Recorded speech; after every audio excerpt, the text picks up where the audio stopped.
Oh, here we go. Yeah. Welcome to Something Out There with Alan Steinfeld and Val Taghini. Val, hi, how you been? Good. Long time, Alan. I know we wanted to do these weekly broadcasts, but I was away in Mexico and you were in Japan. Yeah. Right. So here we are picking up from where we left off in understanding this ET consciousness that's coming to the planet. So what's the topic you wanted to do today, Val? I want to touch on the galactic heart consciousness that's coming through right now and shifting humanity as a whole. And I feel like we're being assisted through, of course, the galactic and the cosmic. Oops, sorry. It's okay. No, I'm just trying to get this so I can monitor the chat. Yeah, of course. So anyway, say that again. You're again. I'm feeling that we are being assisted by the galactics and as well as by the universe as a whole. So it's shifting humanity, but right now my feeling that Earth is going through something, but it's not. It's just the beginnings of its huge shift. So yeah, I think this whole advancement of human civilization has sort of been for this moment of awakening. I mean, of course, every moment's like that, but we are now at a crossroads where we can either go forward, take a huge leap into a kind of greater cosmic awareness, or we can just burn out into destruction. And I think we're definitely being assisted by beings that aren't going to do it for us, but will have planted seeds of possibility of our potential. You know? Yes. Well, there is something called the Great White Brotherhood. And then there's also the Great White Sisterhood. And these beings are, in this galactic realm where they kind of oversee us. And, there's beings like Babaji and Sri Yukteswar and Yeshua, and I'm trying to think who else. Buddha, Krishna, there's Buddha, Krishna. And also the unseen forces that have worked behind the scenes for centuries, like Osiris, like meditating in the Osirian cave, just waiting for people to have this awakening of consciousness. So, absolutely. Yeah. And then, there's the female side is Kuan Yin and Mother Mary and Parvati and Mary Magdalene and all these other beings on the other side. And so so it feels like they're both kind of merging, which brings us back to the heart. So to me, it's like the lower chakras and the upper chakras, and the heart is the bridge. Yes. Yeah. And we're merging these two chakras to the heart. And I finally think that, I finally feel like this is happening now. Well, another way of putting that is that the lower chakras, survival, sex, pleasure, and power are part of the animal body. And the upper chakras of love, expression, thought, and direct knowing are part of the divine body. Yes. And humans have always been either in one camp or the other, mostly in the lower animal body, and or they've transcended that and have become like this Buddha type being. But I think what is happening now is an integration of the upper and lower in the heart, so we can be embodied, because I think we're on the earth plane to be embodied. We're here as incarnational beings to bring in the divine, and most spiritual people kind of ignore the body. And that's where I think the value of Tantra is, because Tantra, even though it's gotten a bad name, is about the embodiment of the spirit as a way of activating the up by using the energy to circulate the body and activate the upper centers without leaving the body. It's a kind of doorway to ascension as well, I would say, some of the tantric practices. Absolutely. And like you said, it helps the energy. You're swirling and bringing up the energy from the upper chakras and into the lower chakras. So that's that's something that's happening right now. But I also feel that the merging, so the tantra is merging of masculine and feminine coming together, and these energies are really prevalent in the cosmic realm as well, not just here on Earth. And there's something to be said for that. What do you mean it's prevalent in the cosmic, and how do you see that? Because I feel and I sometimes see these two galactic forces coming together. I also feel like a lot of the planets are also kind of shifting in the way they're operating as well. Like, for example, like Venus. I feel like, you know, this planet has has kind of been ignored in a way, but she's been coming up a lot in retrograde. And so I think this is you know, it's just showing us like Venus has a lot to do with love and relationships and beauty, and that has a lot to do with what's happening right now for us, for humanity. Yeah, I think the frequency of the whole galactic plane, you could say, is shifting in vibration.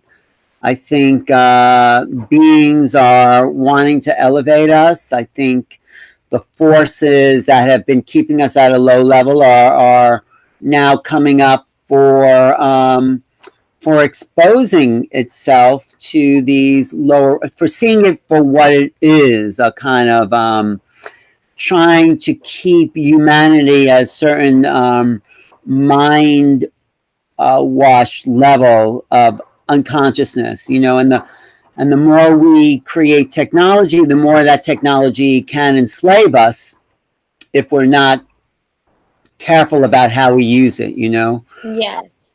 That's another thing, you know, that technology has a lot to do with the upper chakras, actually.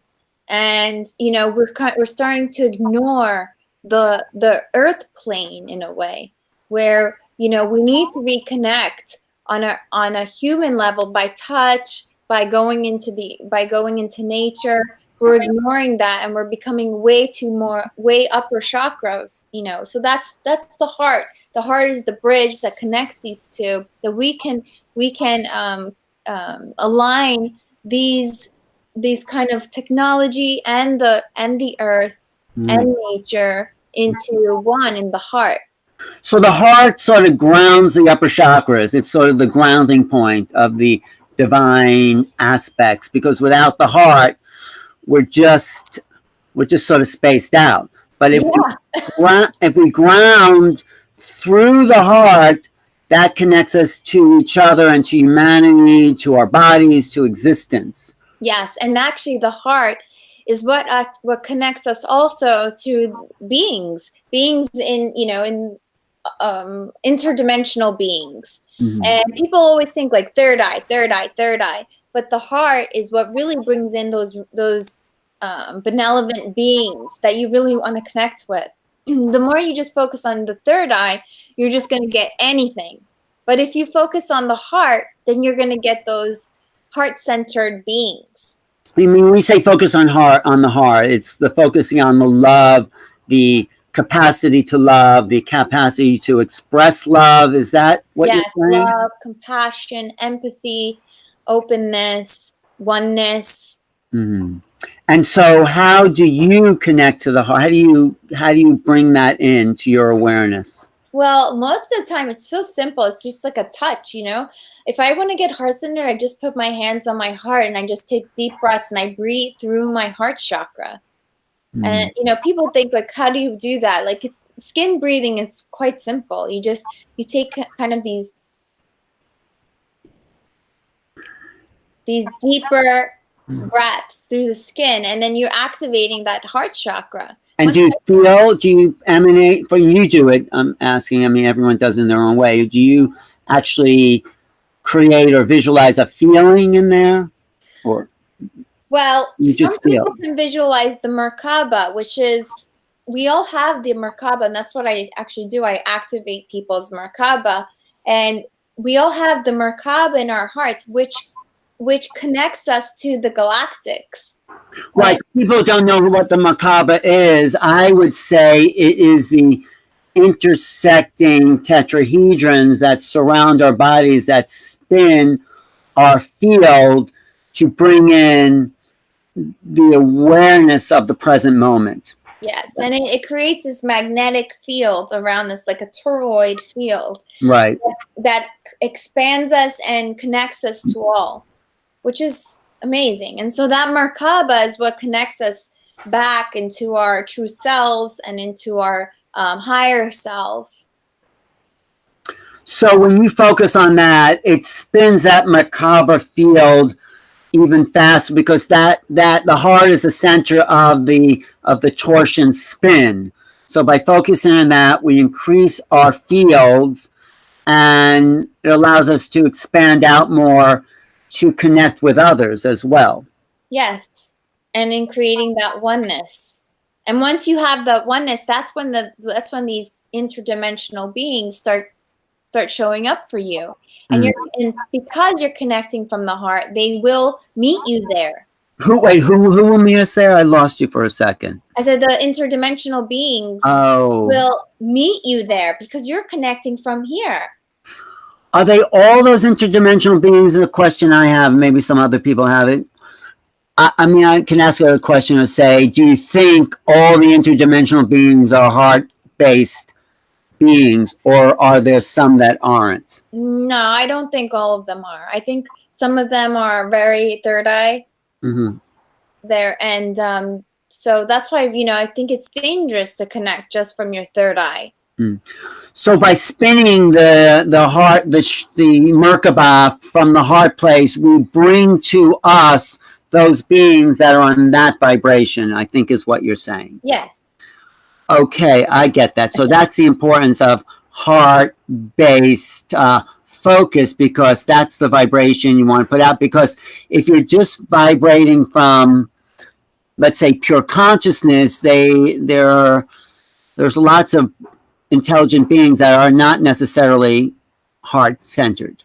That's right. And you could get, interesting beings coming through your third eye, but you're taking a chance to connect with beings that you really don't want to. Okay. So is this an exercise you do? It's not really an exercise. I just allow for the energy to happen. I activate people through source. So it's a touch. It's just a being. It's an awareness. I just connect them right there in that space, and they come. The beings come. You feel the beings when they come, huh? We see them. You see them? Yes. I mean, I've had three events at Central Park where we literally see UFOs in the sky. Right. Someone just asked who you are. Oops. Wait, sorry. Well, that music is appropriate, so it's okay. That's right. No, I'm just talking for people just tuning into Val Taghini. Taghini, is that how you say your name? Well, in Italian, it's Tinini, and in English, it's Tignini. I see. And your website again? valsecrets.com. At newrealities.com. But could you, if you don't mind, lead us in a little heart-centered Merkaba focus? Sure. Okay. Let's just take a moment and close our eyes. Take a deep breath.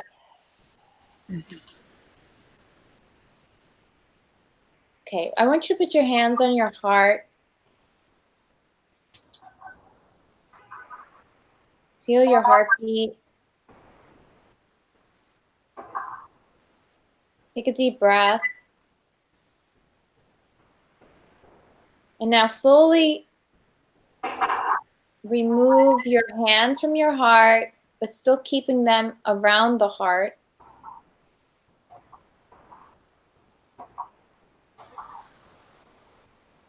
And you can start to feel a feel around the heart.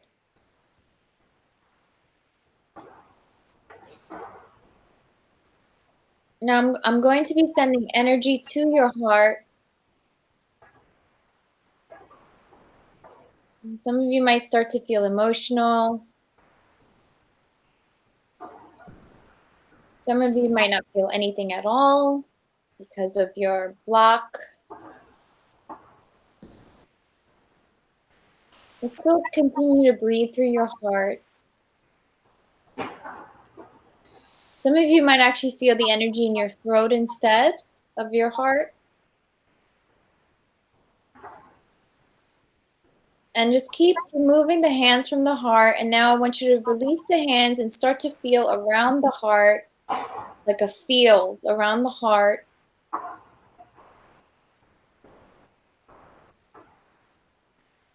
Okay, now I want you to take your hand and start to move your hands right in front of the heart, as if there is the Merkaba.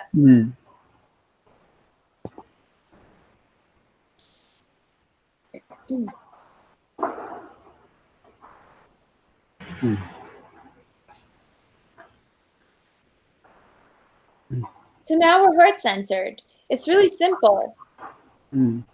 But thank you for that.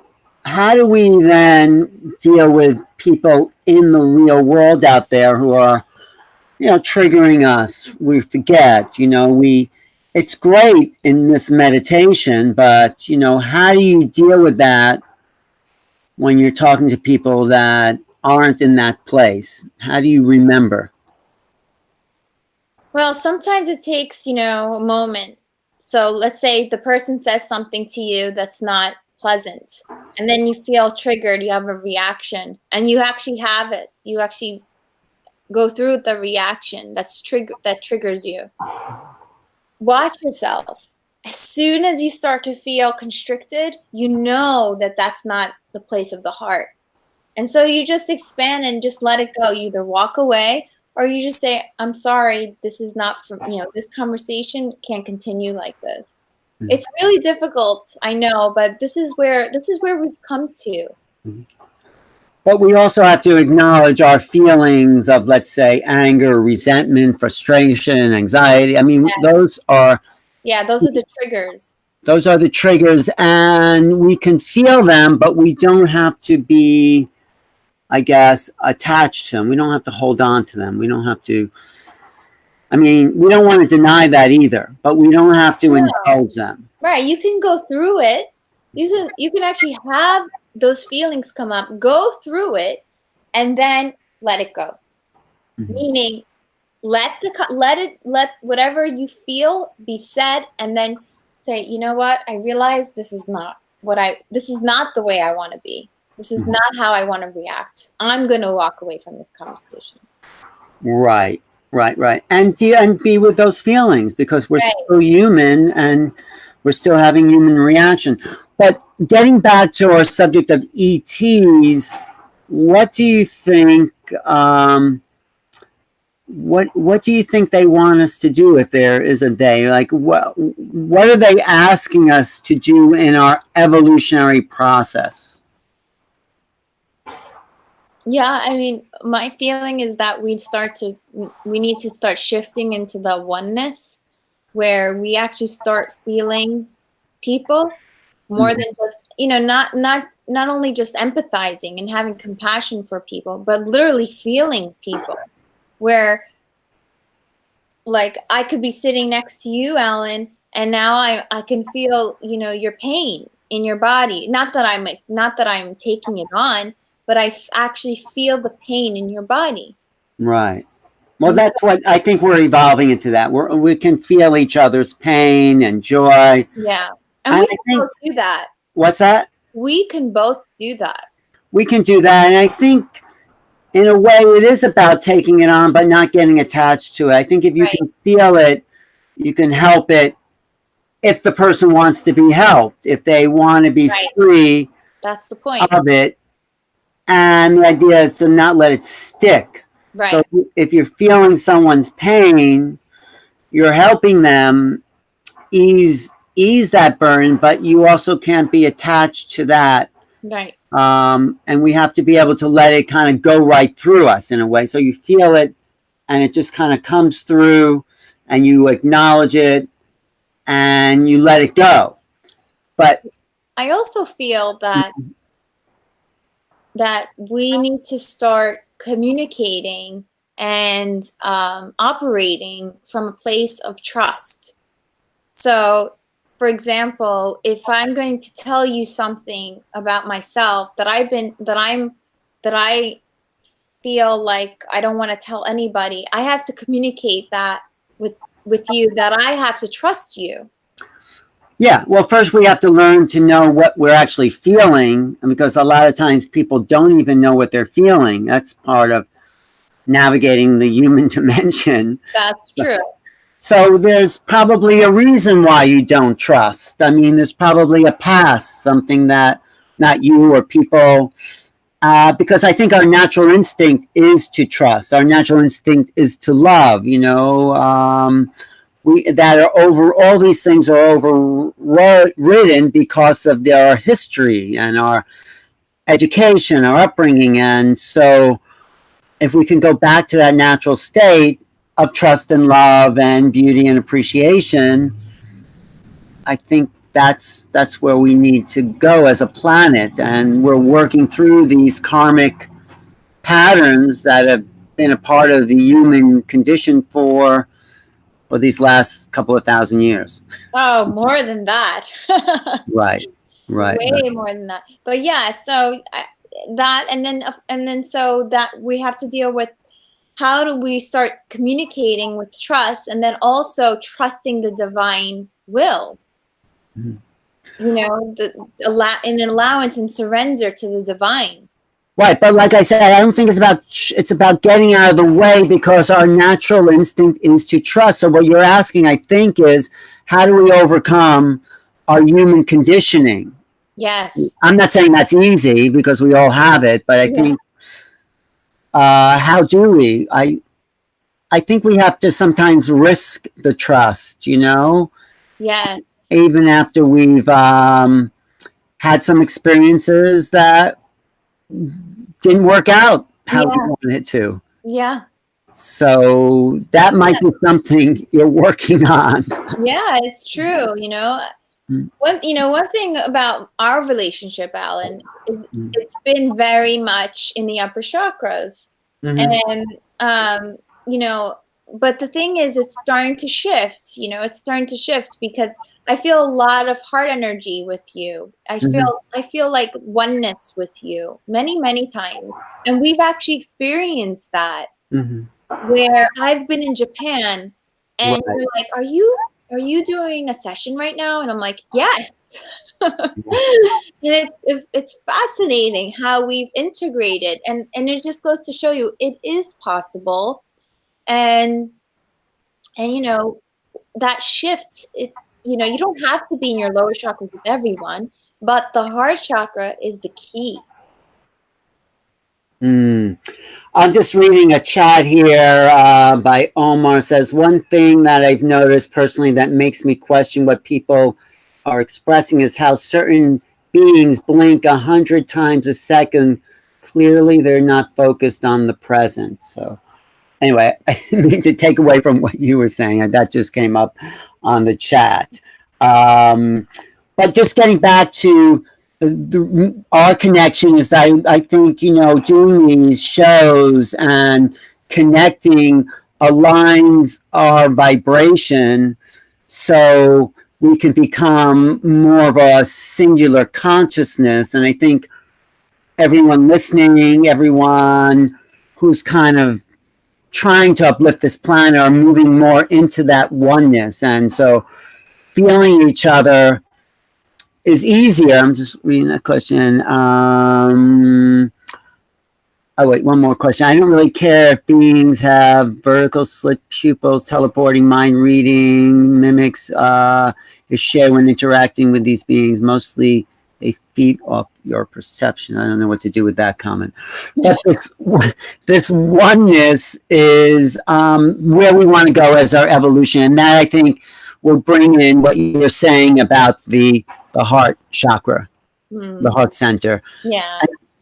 So where are we, because you've just been traveling around the world, what do you get when you're over in Japan? Are people on that same frequency? Are they on a whole different wavelength? What did you notice? Well, I've noticed that it's very easy to bring them into the heart chakra. And maybe because, first of all, I mean, these people are spiritual, and so innately they're more open, but they also live normal lives. In Japan, if you're living in Tokyo, you're not living such a spiritual life. Where if you were living in like Kyoto, which is a more like spiritual place, but in Tokyo, just like New York City, it's not accepted as much as it is in America. Mm-hmm. It's more strange to be spiritual. So, but the thing is, they are open, and it's very easy to shift them into their heart consciousness.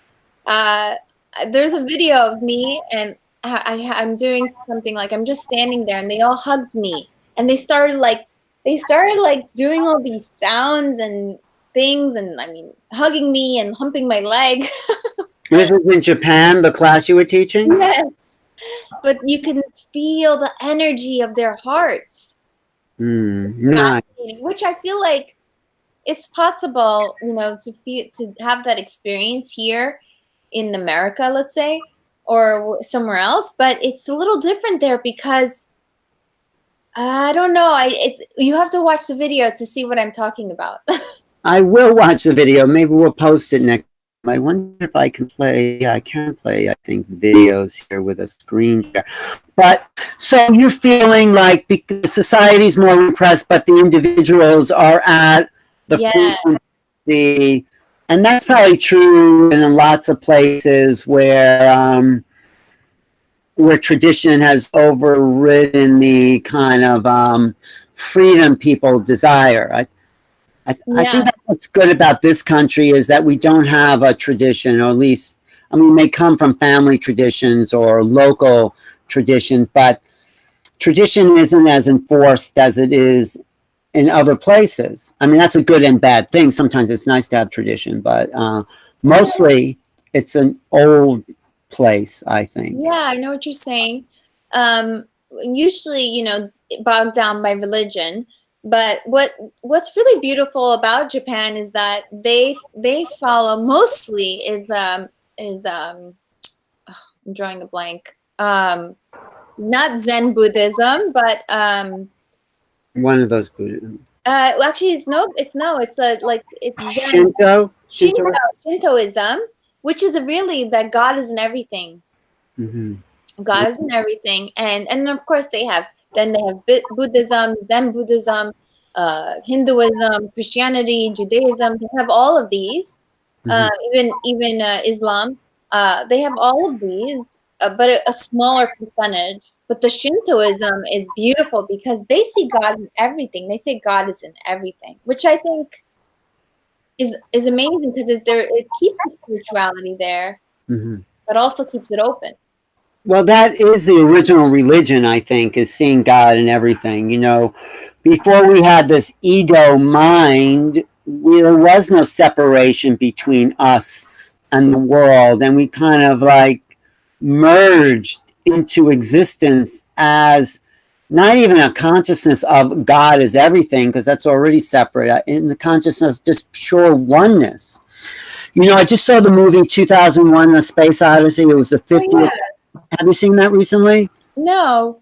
It was just the 50th anniversary release of that movie, and they start with apes and apes developing technology or tools like a bone, using that as a hammer and a weapon, and how it then becomes this ape throws the bone up in the air and it dissolves into a spaceship going to the moon. Yeah, I remember. You remember that? Yeah, that's a classic moment. And but then it talks about how these artificial intelligence, the computer HAL, has tried to take over the ship because it didn't want to end its job once they actually got from the moon to Jupiter. So it points to this. Oh, and then there was the monolith, which sort of activated these 8 creatures to a higher level, and it also sends a signal to Jupiter, shows a direction of a kind of a higher consciousness. So there's the sort of, you get the impression or the feeling of these extraterrestrial consciousnesses trying to elevate us, but also being tested by our own inventions. Like we need these extensions of ourselves, like well, not weapons, but tools, artificial intelligence, but not to take us over, but to evolve our spirituality. And at the end of the movie, there's this whole awakening to the new humanity, the birth of a kind of cosmic being. And it's a very kind of mythic film that sort of describes where we're at right now. Are we going to succumb to the artificial intelligence that tries to control our minds with our iPhones, or are we going to transcend that to be the rebirth of a cosmic being? And I think sort of I see this in you, Val, because I don't know if people know your story, but you came from that kind of old television world, and you had this awakening into, I would say, a sort of cosmic being. So, you know, how do you keep track of your trajectory of not falling back into that old world? Maybe there is no going back. There really is no going back, but I do see myself going into those, let's say, abilities that I had. So I was a programmer and an actress, and I'm still doing those things today, but with a different awareness. Right. But was there anything of value you learned, kind of, you know, looking at the human side of those things that have helped you as this place as a spiritual teacher? Absolutely. I think there's a purpose for everything. Even if you're, you know, doing something unconscious, I think once you awaken, you say, wow, now I know why I did that. Now I know why I had to go through that. So there's lessons, you know, we're here, like you said before, there's karmic lessons that we need to learn and experience to get through our programming and conditioning. So going back to this cosmic heart, the galactic heart, I want to ask you, Alan, what do you think the galactic heart is? A galactic heart for me is this higher intelligence that we're activated through these upper chakras. I mean, it's not really a heart, but it's an intelligence of the heart, let's say. I think the galactic heart is sort of what you said, our ability to feel the oneness of existence, the oneness of divinity in all things, the God in all things, and to ground that through our physical body. I mean, the body is what separates us from the galactic heart, but it's also what we're here to learn in this incarnation. We're here to, I think that's what people have called ascension. When we can integrate the galactic heart into the human heart, then we ignite the cellular frequencies that start to ascend our molecular cellular structures. Yes, and it is going down to a DNA level. Absolutely. It's going down to a cellular level. It's shifting us completely, where we will actually have, or could have, body change, you know, where our eyes, our color will change. And well, your eyes have changed since you started doing this work. And so is my face, and so is my body, actually. Actually, you look much more ET-like, don't you think? You always say that. But don't you? What do you think when you? I do. I know I do. It's strange, you know. It's funny because I was looking at pictures of myself when I was a kid, and I looked just like my daughter. And now I look so different from her. Right. I think your eyes have gotten bigger, and your face more elongated. Longer. I know, it's But strange. it is strange, but maybe you're merging with the galactic oneness, right? Yeah, my head's a little pointier now. It is. I think when the pituitary pineal glands are activated, they kind of not distort the skull, but they change Mm. the way the skull is, and but it's a great thing. So I think the galactic heart is the reminder of who we are, why we're here, and how we can uplift each other. You know, uplift each other. Yes, And it's not easy because we're dealing with our lineage, our upbringing, our conditioning, our dogmatic approach to our personalities. absolutely. And so I think, you know, these conversations with me and you are just reminders of, for me and for maybe you and whoever's listening, of our true potential as human beings. You know, I think we have to start with the idea of human beingness. You know, I recently said that vulnerability is a superpower. Mm. And if you just continue to be vulnerable, What does that mean, being vulnerable to you? to me, it means being open to your feelings, to love others, and to accept love, to cry, to laugh, to be angry in that moment. Mm. Yeah, I think that's the human ability. I think, yeah, I mean, superhuman, human. Maybe to be human is to be superhuman, to be truly human. You know, Yeah. in the yeah, I liked what you're saying. Yeah, I mean, to be kind. The Dalai Lama said his religion is kindness, and so sometimes we forget that. And Yeah. you know, someone cuts us off in traffic, and all of a sudden, you're not those things. You Yeah, know. actually, my daughter recently wrote something on in her diary, which I'm going to share with everybody. Oh, really? Do you? She wrote, "I love my family, and love is kind." Sweet. What Omar, who's been really active on the chat, says: allow criticism; it's a virtue. You know. You know. So if someone says something to you, even if it's critical or you know criticize, we can accept it.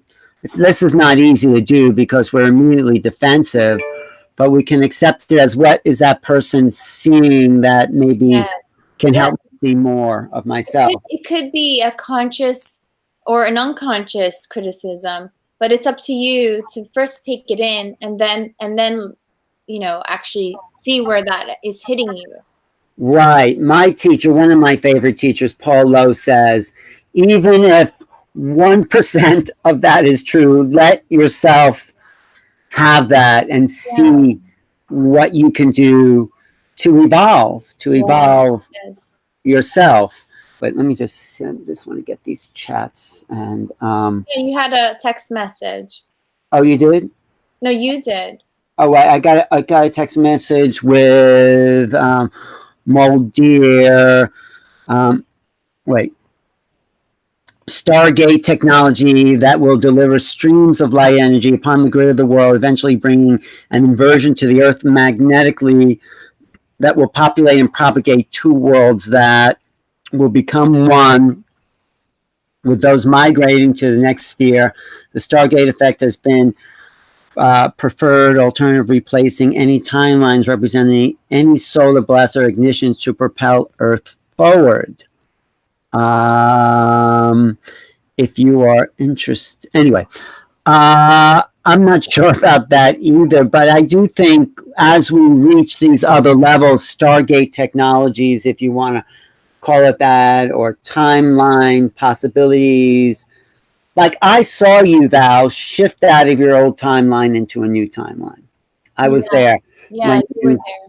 You when were always there. But you had a choice in that moment, right?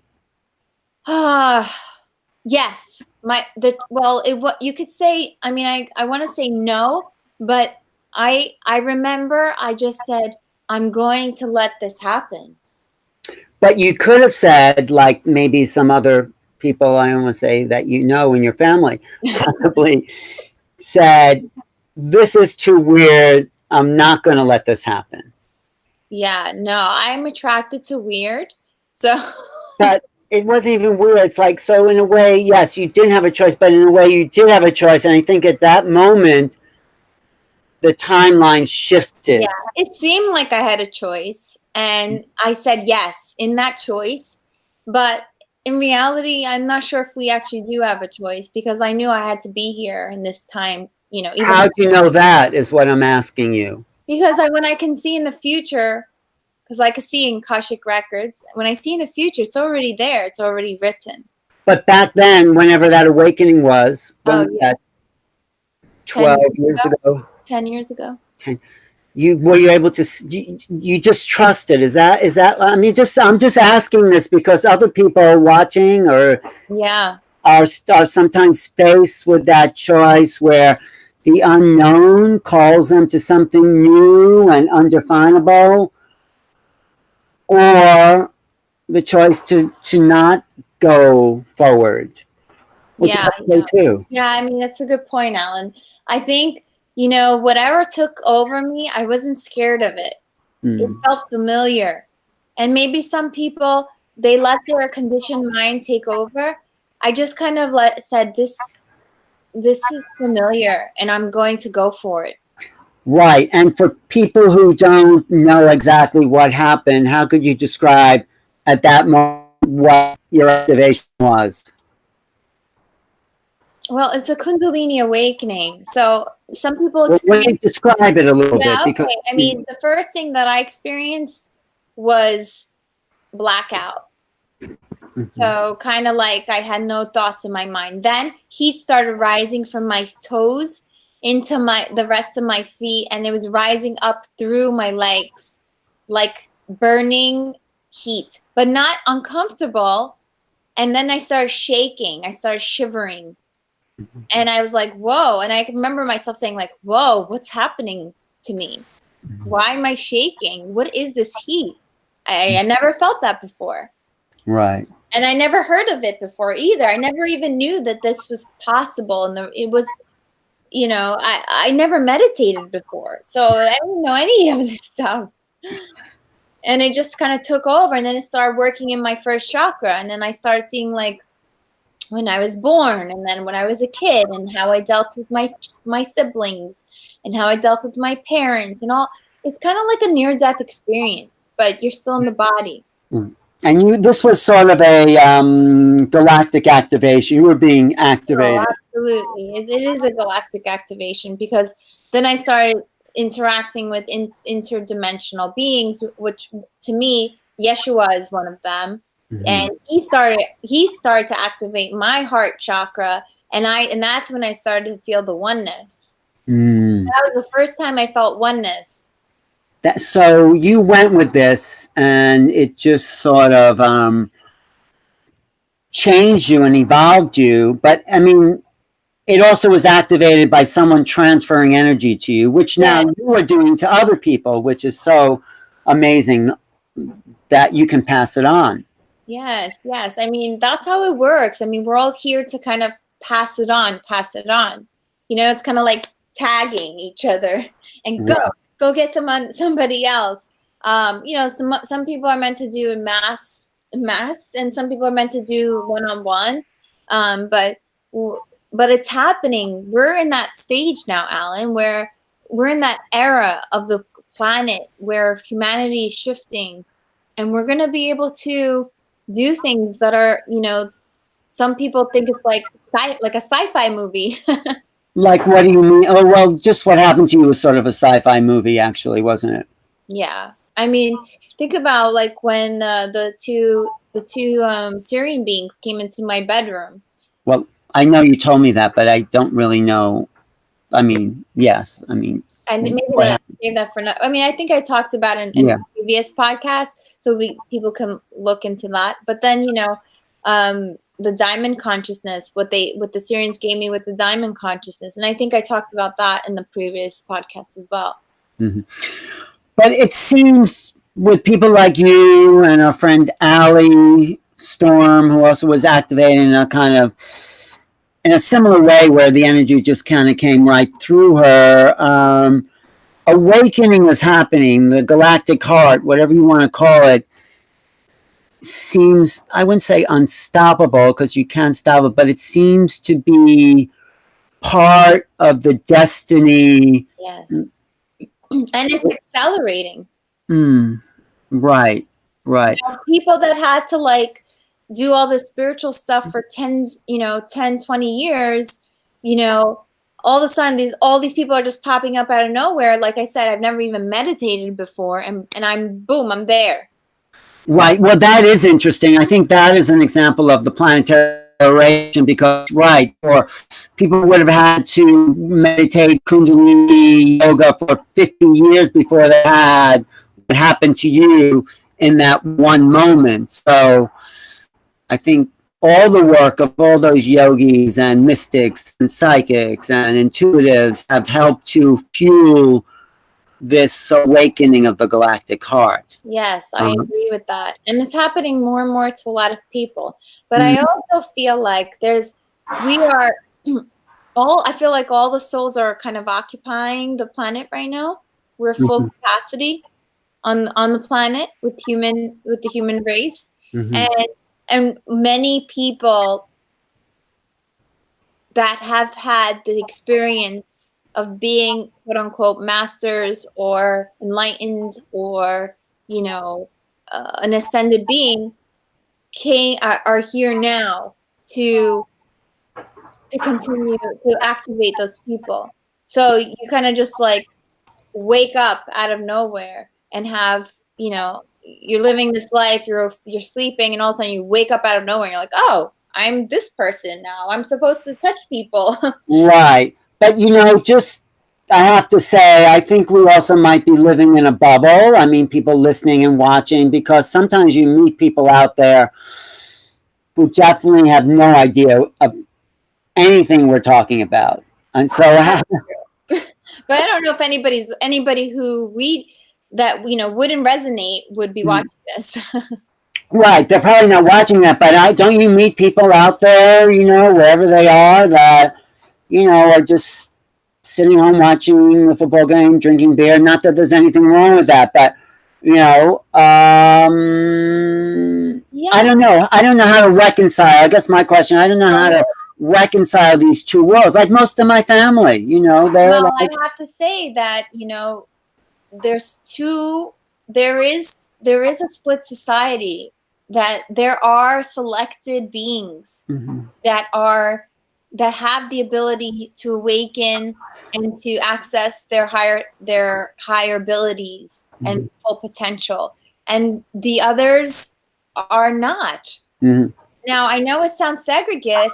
No, but I also think in the what do you call that? The morphic genetic field of the 100th monkey, where if enough of us start to tune into that higher frequency, it could have a resonant shift for all human beings, because we all vibrate more or less on the same frequency. So I think the more we put it out there, the more you touch other people, these programs, and start to awaken, I think it could have this awakening for people like you had no idea before 10 years ago. Well, I have to say the first step in anything is to kind of step away from media. So meaning television. Well, what are we doing here? Well, this is alternative media. Okay. We're representing a vibration, a pure vibration. But when you're watching television, they literally shift their vibration so that it actually dumbs you down. And the radio does that too. So all these songs, all these pop songs, their frequency is a lower frequency to kind of tune you out of that higher vibration. But maybe your iPhone does. Maybe YouTube does also. And that does too. And it does too. So you have to be careful what you're watching and what you're tuning into, including even going to school, when you're listening to the teacher, is she or he really telling you the truth? This is one of the things that yes, I woke up at Kundalini, but when I was a kid, I used to tune out my teachers, not because I hated school so much, but mainly because I didn't believe what they were saying. I have to say, I had some great teachers who really helped open me to think in new ways. I mean, of course, I had some awful teachers, but I valued the education I had, not as dogma. I'm sure a lot of it was, but also in helping me to think in new ways. I think that's the purpose of education, and sometimes you get teachers who can do that. So the point is that this media is kind of holding people's minds down. It's kind of like the web on your consciousness, when you really want your consciousness to be free. So the less TV, the less all that music, listen to pure frequency, high vibrational stuff, and then that can help you shift. So, recently I did something called the Light Party, where you were there, Alan. The Light Party, yes. We did all this fun stuff. We had psychics and shaman work and all this fun stuff, yoga, and then the music was also high vibrational, and everything was focused on high vibration. If we continue to do stuff like that and continue to be, not drink, not take drugs, not take alcohol, not eat food that's high vibration, then suddenly you start to feel a huge shift. Yeah, no, I just looking at a question. Yeah, I agree with that from my old friend Jennifer, who says, Alan, did you discuss viewing of the center of the Milky Way galaxy for the first time tomorrow morning? I'm not sure, Jennifer, can you write a little more about what that means? Have you heard about that? No. I haven't heard about it either, but what is the galactic center?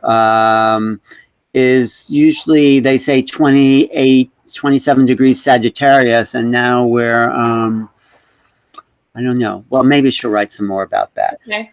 But anyway, I think we are changing. I think we are evolving. I think what helps in evolution, I'm going to be talking about this at the New Living Expo in San Mateo, April 27th, 28th, and 29th, is about the processes of evolution and how we're merging into these galactic beings. I mean, how that actually is affecting us on a DNA level and on a mind level. So with both, the mind is opening up to new possibilities, but we're being more creative, being more,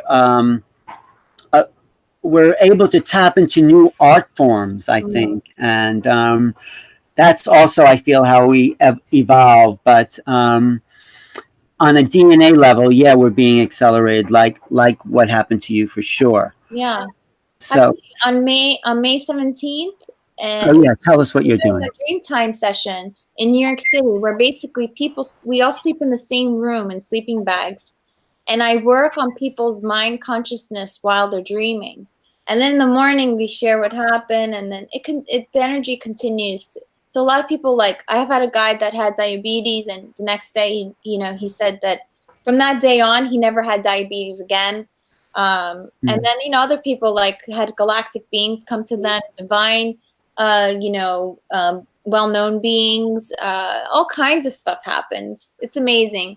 Well, that's the ancient Greek healing technique in the Asclepions. They would be like places where people would dream. I didn't know that. Yeah, it's called the Asclepions, and there were dreaming centers to help the healing process. Absolutely, so you're probably one of those ancient priestesses. Oh, yeah, absolutely, Alan. I received that through Source. I don't do anything without, Source telling me what to do.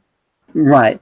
So what's coming up for you, though? I mean, that's on May 17th. That's the 17th, Dreamtime Transmission. And then I'm going to meet you at Contact in the Desert. I want to see what you're doing there. Contact in the Desert, yes, for people who want to come and see the latest in in UFO research, experiencers. It's really a one of a kind festival that happens in Palm Springs, Indian Wells, Southern California, May 31st to June 4th. You can get tickets at contactinthedesert.com. So, Yeah. But I still want to do this retreat with you, Alan. So we're gonna figure that out soon. oh, we could do it at a house on Long Island that I might be getting for the summer. Okay, we'll figure it out. But if you guys want us to hold an ET retreat on all the stuff that we're talking about, just comment here below and let us know where you're interested in going, and if you're interested in going. Mm-hmm. We'll probably do it. Maybe we could do it this summer. Yeah, let's do it this summer. I think we could do a couple of days this summer for sure. Wait, I just wanted to talk about what my friend Jennifer said. The European Space Agency will be showing a black hole tomorrow morning at 9 a.m. Eastern time. This is historic. So we're actually going to be witnessing, and this is historic, as a planetary population, the first glimpse of a black hole. I wonder how that will shift the planet. That's pretty amazing. So look that up if you can on whatever Google search you do of like European Space Agency looking at the black hole. I guess it's either at the center of our galaxy or another galaxy. But I think things like that do shift conscious awareness, because like people like Nassim, who will be at Contact in the Desert, says it's black hole technology that's going to help us reach the stars. Oh, it's so interesting. You know, before I go, I was talking to a friend of mine he works with technology, and he says, 5G is going to be, it's going to hurt a lot of people whose vibration is already low. So we need to really work on our vibration to protect us from this magnetic field that could be toxic. Mm-hmm. And then there's also, he said it can go higher, 5G, 6G, 7G, 11G, because when we get up to 11G, it's possible to actually walk through black holes and time travel. Who said this? A friend of mine who works with technology, but he works for a big bank in New York City. I don't know. I mean, maybe. I don't believe everything I take it in. And a lot of people say stuff, but no, it's on the realm of possibilities, because look what we're doing here on the internet. If someone told you we're going to be able to talk through a screen and hear each other through a screen, which is shown in Back to the Future, right? Oh, I don't know if that's going to happen. Sounds like ridiculous. So, I remember looking at old Superman comic books that had that technology. What was that, like 40 years ago? So exactly. So there you go. Well, it goes to show you that a lot of the stuff they already knew that it was going to happen. Superman is actually an extraterrestrial. He actually is an extraterrestrial from Krypton. And so this technology is extraterrestrial. So human beings did not invent this. Right. I mean, if people really want to hear about what the government has, I recommend listening to Linda Moulton Howe every Wednesday around 9 a.m. on her YouTube channel, Earth Files. And she, for me, is really at the leading edge with the whistleblowers from governments coming through and talking about the portal technologies that are happening, that have happened around the planet, that the government's aware of, that the alliance of. I mean, I don't know how much of this is actually true, but maybe it all is. But I mean, some of it is so far out, even I have a problem saying, how is this possible? But then I also think, why not is it possible? So I'm still trying to overcome my old conditioning, even though this is all I think about, Yeah, I mean, the programs are strong. Right. Do you have some old conditioning you're overcoming? Absolutely. Okay. Even just the way we speak is old conditioning. Right. We should be telepathic with each other, right? We should be telepathic. We should not have New York accent. Shouldn't have any. Well, you don't have a New York. I'm probably more of a New York. You have more. I don't know what my accent is, but I think it's actually New Jersey. But New Jersey. No, It's actually fine. It's fine. But accents are just part of, I guess you're saying, the conditioning, It but is conditioned. Yeah, it's conditioned. but it's also very, very old. When you learn to speak, you hear your parents speak, who probably have their own accents, and like, so I guess you're just saying that's how deep the programming goes. Yes. All right, we're overcoming that. So wait, tell people where else you're going to be next week. Well, next week, I'm going to be in France next week, in south of France, doing the Mary Magdalene retreat in honor of the divine feminine. Mm-hmm. So I'm really, really excited about that. Those codes are coming up a lot, and I think that it's interesting. I feel like I'm going there to also activate these different portals that are there as well. So. Right, those were portal sites. Actually, there's a book called The Portal. Do you know that book, The Portal? No, I don't. It's by Patrice Chaplin. I went on a portal tour with her to the south of France, and there are these 11 portals that you go through in sequence until you get to Canigou, Mount Canigou, which is halfway between Rennes Chateau, where the Mary Magdalene kind of center is, and this place in Spain, Girona. Mm-hmm. And the Canigou is between that, and that was the top portal. And when you got there, there would be a sort of illumination that happened if you did it the right way. So yeah. There are portals out there. Yeah. A part of me feels like I'm going to do it the right way. All right. Well, you'll be guided. You'll be guided. I'm interested. Yeah. So when you get back, let's do some we could do a portal tour here on the East Coast. You know, there's like we have to get together again, Alan. I do miss you, and okay, I'm right here. Yeah, I'm right in my little apartment. We'll definitely do the retreat. And if you guys are interested in anything, a workshop or anything, just let us know in the comments. Right, and there's a lot of talk, telepathy, love energy from London. That's nice. Dragons and lions. Oh, dragons has been coming up a lot for me lately. Oh, really? What are they coming up about? Well, again, in connection to the Magdalene codes, I was in Japan and I discovered that in Mount Fuji there is actually a dragon. There's dragons in Mount Fuji. There's a whole real dragons. There's dragons inside the Mount Fuji, which is massive. But there's a whole city of beings inside Mount Fuji. And the dragon energy is actually in connection to the Kundalini energy.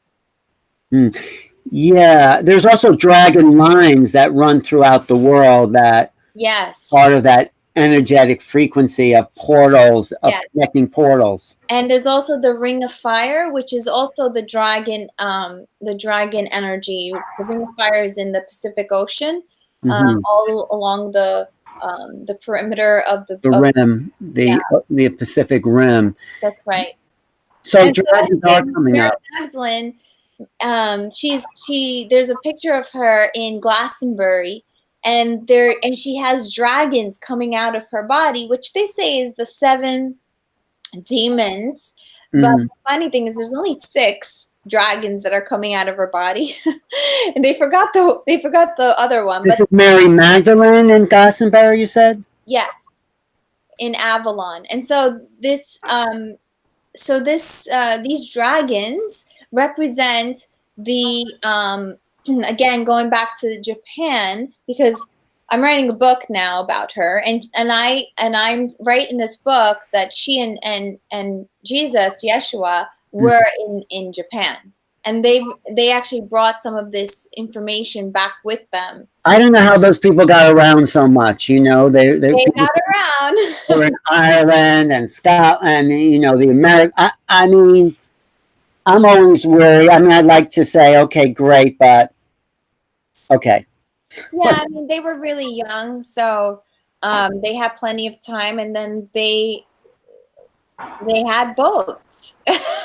Okay. Maybe they had starships, right? Maybe they were really extraterrestrials, which is what a lot of people think. Well, that's what I think. Right. I mean, it's possible. Yeah. So there was another comment here. Dragons are all over the place. Oh, Quetzalcoatl races. and dragons. We'll put Yeah, something if you guys want to see the rest of what I'm saying, you just go to the blog on my website on malsecrets.com. And it's a just very blog about what? the blog about the dragons. Because the blog is called Mary Magdalene in Mount Fuji or on Mount Fuji. All right, I have to wrap up. I think. So do I. But thank you so much, Alan. It's always a pleasure. Thank you. Well, we'll do it in person sometimes, okay? Yes. When you get back from, and then I'll also report about my adventures. I'm going to Pine Ridge, the Lakota Reservation, to do like an ET conference with Native Americans and see what they know, their star knowledge. And then I'm doing Lightning in a Bottle, which is May 8th. I'm going to talk about how to think like an extraterrestrial, how to tap into that awakened frequency. So hope people can see that as well. And of course, Contact in the Desert will both be there, so people can meet us there. Yeah. And then we'll do a retreat this summer, maybe on Fire Island. All right. Thanks for tuning in, guys, to Something Out There. Something is out there, and it's us and you. So thanks. Okay, talk to you soon. Thanks, Michael, for monitoring the chat, and Lori. Okay, thank you all for tuning in. See you.